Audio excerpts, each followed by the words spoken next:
আলু সংরক্ষণের সময়সীমা বৃদ্ধি করেও কাটল না জট, মেটেনি রাজ্যের আলু সমস্যা। তাই সংগঠনের পক্ষ থেকে ফের একবার কর্মবিরতির ডাক দেওয়া হয়েছে। এখনো পর্যন্ত রাজ্যের হিমঘরগুলিতে যে পরিমাণ আলু মজুদ রয়েছে তা আদৌ বর্ধিত সময়ের মধ্যে বের করা যাবে কিনা তা নিয়ে অনিশ্চয়তা তৈরি হয়েছে। ইতিমধ্যে প্রগতিশীল আলু ব্যবসায়ী সমিতি ও হিমঘর মালিক সংগঠন যৌথভাবে কর্মবিরতির ডাক দেওয়ায় নতুন করে সংকট পরিস্থিতির আশঙ্কা করা হচ্ছে। প্রসঙ্গত, বিগত মরশুমে রাজ্য জুড়ে আলুর উৎপাদন হয়েছিল মাত্রা অতিরিক্ত। এর ফলে রাজ্যের বেশিরভাগ হিমঘরের সর্বোচ্চ ক্ষমতায় আলু সংরক্ষণ করা হয়েছিল। আলু ব্যবসায়ীদের দাবি, এ রাজ্যে সারা বছর আলু যে চাহিদা থাকে তার তুলনায় অনেক বেশি আলু সংরক্ষণ করা হয়েছিল। এই পরিস্থিতিতেই ব্যবসায়ীদের ভরসা ছিল ভিন রাজ্যের বাজার। মূলত পার্শ্ববর্তী রাজ্য তথা বিহার, ঝাড়খণ্ড, ওড়িশা, ছত্তিশগড় এবং আসামে আলু রপ্তানি করে থাকে পশ্চিমবঙ্গ। কিন্তু চলতি বছর বিভিন্ন সময়ে সরকারি নিষেধাজ্ঞা এবং রাজ্যের সীমানাগুলিতে পুলিশের কড়াকড়িতে আলু রপ্তানি একেবারেই মার খায়। এর জেরেই এখনো পর্যন্ত হিমঘরগুলিতে বিপুল পরিমাণে আলু মজুত রয়েছে।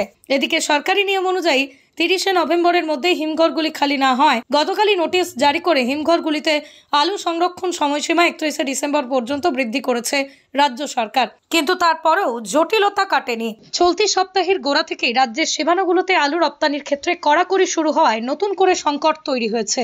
আলু রপ্তানির ক্ষেত্রে রাজ্যের সীমানাগুলিতে পুলিশি হয়রানির প্রতিবাদে আগামীকাল সোমবার থেকেই রাজ্য জুড়ে কর্মবিরতির ডাক দিয়েছে আলু ব্যবসায়ী সমিতি ও হিমঘর মালিক সংগঠন। সেক্ষেত্রে মঙ্গলবার থেকেই রাজ্যের বাজারগুলিতে আলুর যোগান বন্ধ হওয়ার আশঙ্কা তৈরি হয়েছে।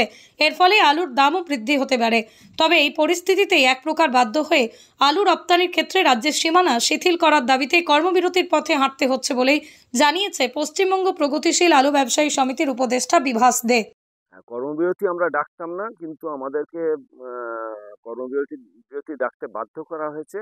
তার কারণ হচ্ছে যে গত বুধবার থেকে হঠাৎ করে বিভিন্ন বর্ডারে এবং ভিন রাজ্যের বর্ডার তৎসহ আন্তরাজ্য জেলা, অর্থাৎ আমাদের এক জেলা থেকে অন্য জেলাতে যেতে গেলেও সেখানে গাড়ি আটকে দেওয়া হচ্ছে, বা স্টোর থেকে আলু বেরোলেও মেদিনীপুর টেদিনীপুর এসব কিছু সাইডে স্টোরের গেট থেকে আটকে দেওয়া হচ্ছে।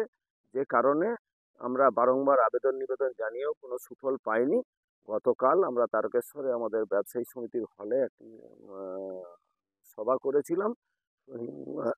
কোল্ড স্টোরেজ অ্যাসোসিয়েশন এবং আমাদের পশ্চিমবঙ্গ প্রগতিশীল আলু ব্যবসায়ী সমিতি, সেখানে যৌথ সিদ্ধান্তে স্থির হয় যে যদি সোমবারের মধ্যে আমাদের বর্ডারের গাড়িগুলি ছেড়ে দেওয়া না হয় তাহলে কিন্তু আমরা কর্মবিরতির পথে যেতে বাধ্য থাকবো। কারণ আমরা ভিন রাজ্যে যে ব্যবসাটা করে আসছি সেখানে প্রচুর টাকা আমাদের অনাদায়ী হয়ে আছে। এবার আমরা যদি এখন আলু না দিই তাহলে আমাদের অনেক টাকা অনাদায়ী হয়ে যাবে ব্যবসায়ীদের, যার ফলে বাংলার চাষি, ব্যবসায়ী, হিমঘর কর্তৃপক্ষ, সবার সংরক্ষণকারী প্রত্যেকেরই কিন্তু একটা প্রভূত আর্থিক ক্ষতির সম্মুখীন হতে হবে।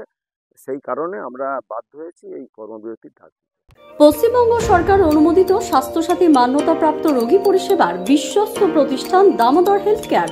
এখানে রয়েছে semi modular OT, OPD, general medicine, gynaecology, gynae surgery, general surgery, orthopaedic surgery, ENT surgery, advance physiotherapy clinic, medicine বিভাগ, অ্যাডভান্স ডায়াগনোসিস সেন্টার সহ নানান পরিষেবা রয়েছে। 24 ঘন্টা লিফট পরিষেবা, এছাড়াও 24 ঘন্টায় থাকছে অ্যাম্বুলেন্স পরিষেবা, সাথে মেডিকেল ইন্স্যুরেন্সের মতো প্রয়োজনীয় সুবিধাও। এছাড়াও রয়েছে ওষুধের দোকান। ঠিকানা মিলমোড়, কতুলপুর, বাঁকুড়া। ফোন নাম্বার 9475240280 অথবা ফোন করুন 9475240290 এবং 9647180100 এই নাম্বারে।